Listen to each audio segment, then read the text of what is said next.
اعوذ باللہ من الشیطان الرجیم بسم اللہ الرحمن الرحیم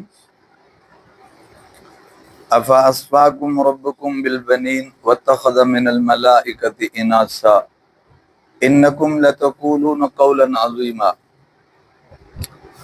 افاصفاکم ربکم بالبنین، افاصفاکم ربکم، کیا تمہارے لیے چن لیا ہے تمہارے رب نے؟ کیا تمہارے لیے چن لیا، پسند کر لیا تمہارے رب نے بالبنین، بیٹوں کو، واتخذ من الملائکۃ اناسا، اور بنا لیے یعنی اپنے لیے، بنا لیے کا مطلب یعنی اپنے لیے، اور بنا لیے اپنے لیے فرشتوں کو بیٹیاں، اور بنا لیا فرشتوں کو، بنا لیا اپنے لیے فرشتوں کو بیٹیاں۔ یعنی یہ کیسی تقسیم ہے، تمہارا کیسا نظریہ ہے کہ اللہ نے تمہارے لیے بیٹے پسند کیے اور اپنے لیے بیٹیاں پسند کی، حالانکہ تم اس تقسیم کو خود بھی اچھا نہیں سمجھتے، کسی کے لیے بیٹیوں کو تم بھی پسند نہیں کرتے اور اللہ کے لیے تم بیٹیوں کا انتخاب کر رہے ہو۔ انکم لتقولون قولا عظیما، بے شک تم کہتے ہو بہت بڑی بات، بے شک تم کہتے ہو بہت بڑی بات، لتقولون قولا عظیما۔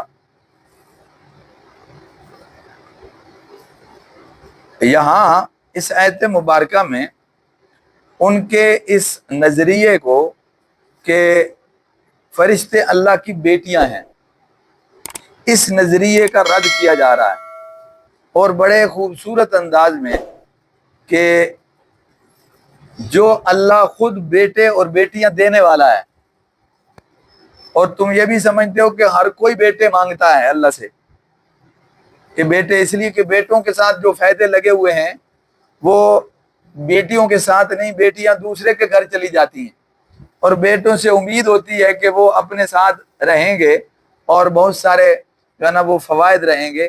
تو اس بنیاد پر، فائدوں کی بنیاد پر تم بیٹوں کو پسند کرتے ہو، تو جو اللہ خود بیٹے بیٹیاں دینے والا ہے، اس نے کیا تمہارے لیے بیٹے منتخب کیے اور اپنے لیے بیٹیاں؟ اگر یہ کرنا ہی ہوتا تو پھر اپنے لیے بھی وہ چیز چنتا جو جس کے نفع زیادہ نظر آتے ہیں۔ تو حالانکہ یہ تمہاری عقل کی بات تھی، یہ تو سرے سے غلط ہے، لیکن تمہاری عقل کی بات تمہارے اصول کے مطابق بھی ٹھیک نہیں ہے۔ سمجھ آ رہی بات جی؟ تو یہ اس انداز سے اس کا رد فرمایا ہے کہ کیا اللہ نے تمہارے لیے بیٹے چن رکھے اور اپنے لیے فرشتوں کو بیٹیاں بنا لیا؟ یہ تو تم بہت بڑی بات کہہ رہے ہو، چھوٹی بات نہیں ہے، بلکہ یہ ایک بہتان ہے ایک قسم کا۔ توجہ فرما لیں، اصل میں یہ بھی ایک عقیدے کی بات ہے جس کو صاف کرنا ضروری ہے، ورنہ یہ اتنی بات ہوتی کہ بس ٹھیک ہے جی انہوں نے کہا تو اس کا رد ہو گیا، جی نہیں ایسی بات نہیں ہے، یہ غلط کہتے ہیں۔ بلکہ یہاں اصل میں یہ ان کا نظریہ ہے کہ اللہ کی بھی اولاد ہے۔ سمجھ آ رہی بات جی؟ بیٹے اور بیٹیوں والی بات تو بعد کی ہے، اصل میں تو یہ نظریہ ہے اللہ کے بارے میں، اولاد کا نظریہ رکھنا یہی بہت بڑا جرم ہے۔ پھر اس نظریے کو مان لیا جائے بالفرض والمحال، تو وہ تقسیم بھی کیسی عجیب ہے کہ تمہارے لیے بیٹے اور اپنے لیے بیٹیاں۔ اگر یہ چیز ہونا ہوتی اور اللہ کی شان کے مطابق ہوتی اور اس کے مناسب ہوتی تو پھر یقیناً اس کے لیے بیٹے ہوتے اور سب سے زیادہ ہوتے، لیکن ایسا نہیں ہے۔ تو اللہ چونکہ اولاد سے ہی پاک ہے، تو لہذا پہلی بات تو یہ کہ اللہ اولاد سے پاک ہے، خواہ بیٹے ہوں خواہ بیٹیاں ہوں، اور دوسری بات یہ کہ پھر تمہاری تقسیم بھی غلط ہے۔ اگر وہ اپنے لیے اولاد کا انتخاب کرتا تو اسی طرح جیسے تم اپنے لیے بیٹے پسند کرتے ہو وہ بھی اپنے لیے کیا کرتا؟ بیٹے ہی پسند کرتا۔ تو یہ تمہاری بات سراسر غلط ہے، اس تمہاری عقلی تقسیم بھی غلط ہے، اور یہ اللہ پر بہت بڑا بہتان ہے۔ اب قرآن پاک دیکھیں تو قرآن بڑی سختی اور بڑی شدت سے اس کا رد کرتا دکھائی دیتا ہے کہ عقائد کی بات یہ ہے کہ اللہ کی ذات لم یلد ولم یولد، نہ اس کی کوئی اولاد ہے نہ وہ کسی کی اولاد ہے، یہ عقیدہ رکھنا کیا ہے؟ ضروری ہے۔ ورنہ جب کوئی کسی کی اولاد ہو یا اس کی اولاد ہو تو وہ محتاج ہوتا ہے، وہ بڑوں کا بھی لحاظی ہوگا اور اولاد کے ساتھ محبت اور تعلق کی بنیاد پر بھی مجبور ہوگا، تو یہ کمزوری کی علامت ہے۔ اللہ اس سے کیا ہے؟ پاک ہے، نہ وہ کسی سے پیدا ہوا، نہ اس سے کوئی پیدا ہوا، نہ اس کے والدین، نہ اس کی اولاد، ٹھیک ہے؟ اور یہ عقیدہ رکھنا بھی ضروری ہے کہ فرشتے اللہ کی مخلوق ہیں، نورانی مخلوق ہیں، یہ عقیدے کی بات ہے۔ جب ہم کہیں گے کہ فرشتے اللہ کی مخلوق ہیں تو پھر اس عقیدے کا رد ہو جائے گا کہ وہ اللہ کی بیٹیاں نہیں ہیں اور اللہ کی اولاد نہیں ہے، وہ اللہ کی مخلوق ہیں۔ سمجھ آ رہی بات جی؟ یہ عقیدہ رکھنا ضروری ہے۔ بے شک ہمیں وہ نظر نہیں آتے، لیکن ہمیں بتا دیا گیا کہ اللہ نے ان کو نور سے پیدا کیا ہے، اللہ جل جلالہ کی وہ مخلوق ہیں اور مستقل مخلوق ہیں، اور ان کے ذمے بہت سارے کام لگائے گئے ہیں جس میں وہ کبھی بھی نافرمانی نہیں کرتے، وہی کرتے ہیں جو اللہ کی طرف سے ان کو حکم ملتا ہے۔ وہ خطا سے پاک ہیں، غلطی سے پاک ہیں، بھول چوک سے پاک ہیں، نافرمانی سے پاک ہیں۔ اس لیے یہ عقیدہ رکھنا فرشتوں کے بارے میں ضروری ہے۔ تو جب اللہ کے بارے میں یہ نظریہ رکھیں گے کہ وہ اولاد سے پاک ہے تو یہ اس عقیدے کی بھی کیا ہو جائے گی؟ نفی ہو جائے گی۔ اور اسی طرح جب فرشتوں کے بارے میں یہ عقیدہ رکھیں گے کہ وہ اللہ کی مخلوق ہے تو پھر اس سے بھی یہ بیٹیوں والے عقیدے کی بھی کیا ہو جائے گی؟ نفی ہو جائے گی۔ اب قرآن پاک پڑھیے گا، بہت ساری آیتیں ہیں اس بات کو بہت زور سے بیان کرتی ہیں۔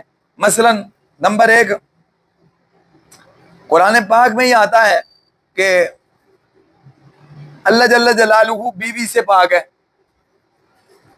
اللہ کی بیوی نہیں ہے۔ سمجھ آ رہی بات جی؟ جب اللہ ماں باپ سے بھی پاک ہے تو بیوی سے بھی پاک ہے، تو پھر اولاد سے بھی کیا ہوا؟ پاک ہے۔ سمجھ آ رہی بات جی؟ اس کی کوئی بیوی نہیں ہے۔ اور ایک مقام پر تو اللہ نے بڑی ہی ایک ڈرا دینے والی بات ارشاد فرما دی، رب ذوالجلال نے فرمایا یہ جو لوگ اللہ کے ذمے اولاد لگاتے ہیں، جیسے عیسیٰ علیہ السلام کو اللہ کا بیٹا کہا جاتا ہے، اللہ کا لڑکا ہے جی، اللہ کی اولاد ہے، یہ کہہ رہے ہیں، یہ مشرکین کا عقیدہ ہے کہ فرشتے اللہ کی بیٹیاں ہیں۔ اور یہ یہود کا عقیدہ ہے کہ جو ہے نا وہ عزیر علیہ السلام اللہ کے بیٹے ہیں۔ نصارہ کا عقیدہ ہے کہ عیسیٰ علیہ السلام اللہ کے کیا ہیں؟ بیٹے ہیں۔ کوئی بیٹیاں مانے یا بیٹا مانے، سرے سے اولاد کا قائل ہونا یہی بہت بڑا گناہ ہے، بہت بڑی نافرمانی ہے۔ سمجھ آ رہی بات؟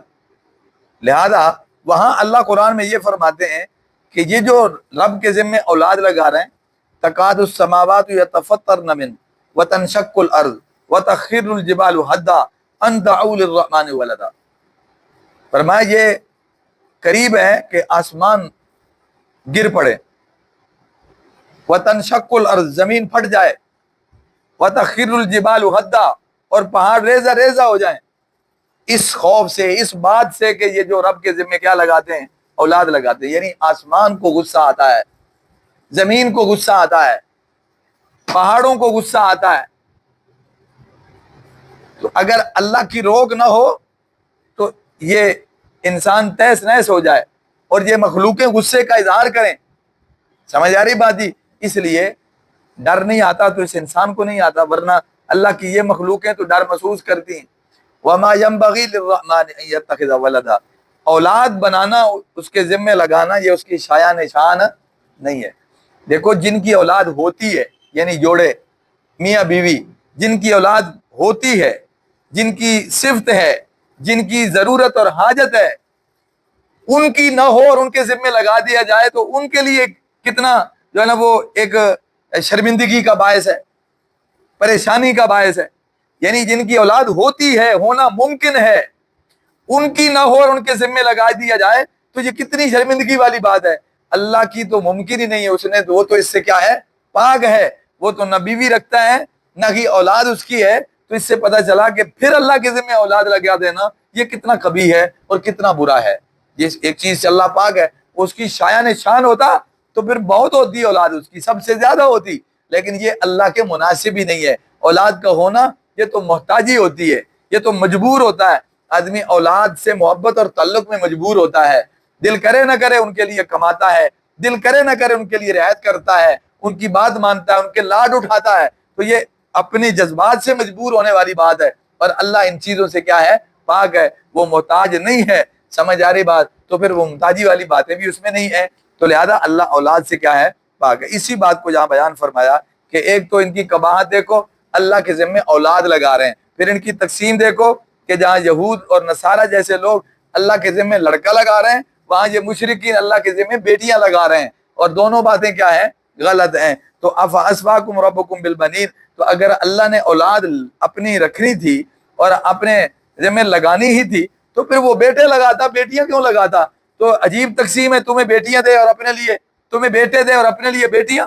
فرمایا یہ بات تمہارے اپنے جو ہے نا وہ سوچ کے بھی مطابق اور اپنی طلب و تمنا کے مطابق بھی ٹھیک نہیں ہے. اس لیے فرمایا انکم لتقولون قولا عظیما، یہ تم نے بہت بڑی بات کی ہے، یہ چھوٹا جرم نہیں ہے. سمجھ آ رہی بات؟ یہ